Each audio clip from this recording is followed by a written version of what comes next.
Assalamualaikum warahmatullahi wabarakatuh. Perkenalkan, nama saya Muhammad Irfan Hidayat.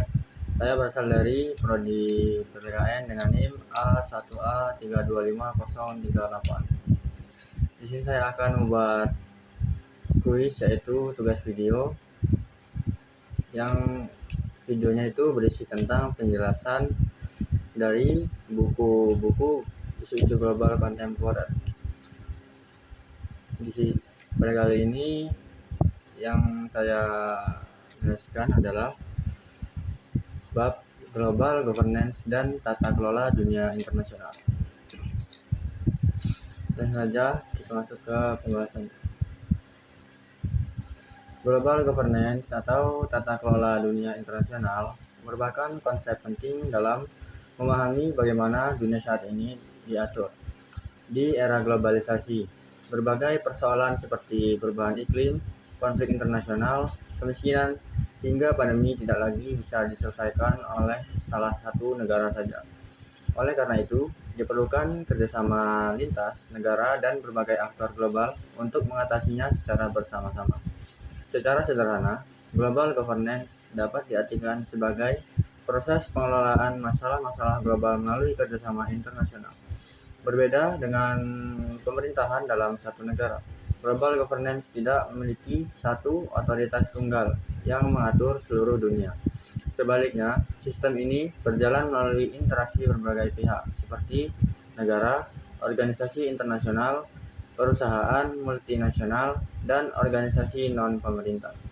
Salah satu aktor utama dalam global governance adalah Perserikatan Bangsa-Bangsa yang berperan dalam menjaga perdamaian dan keamanan dunia. Selain itu, terdapat juga lembaga ekonomi global seperti World Bank dan International Monetary Fund yang membantu negara-negara dalam pembangunan dan stabilitas ekonomi. Dalam bidang perdagangan, World Trade Organization juga memiliki peran penting dalam mengatur sistem perdagangan internasional. Tujuan utama dari global governance adalah menciptakan tatanan dunia yang stabil, adil, dan sejahtera. Hal ini dilakukan dengan menjaga perdamaian, menyelesaikan konflik, mengatasi masalah global seperti perubahan iklim dan kemiskinan, serta mendorong kerjasama ekonomi antar negara. Selain itu, global governance juga bertujuan untuk melindungi hak asasi manusia dan mendukung pembangunan berkelanjutan. Dalam pelaksanaannya, global governance didasarkan pada beberapa prinsip penting. Pertama, kerjasama internasional, yaitu negara-negara harus saling bekerjasama untuk mencapai tujuan bersama. Kedua, keadilan dan kesetaraan, di mana setiap negara memiliki hak yang sama dalam sistem global. Ketiga, transparansi dan akuntabilitas, agar setiap kebijakan dapat dipertanggungjawabkan.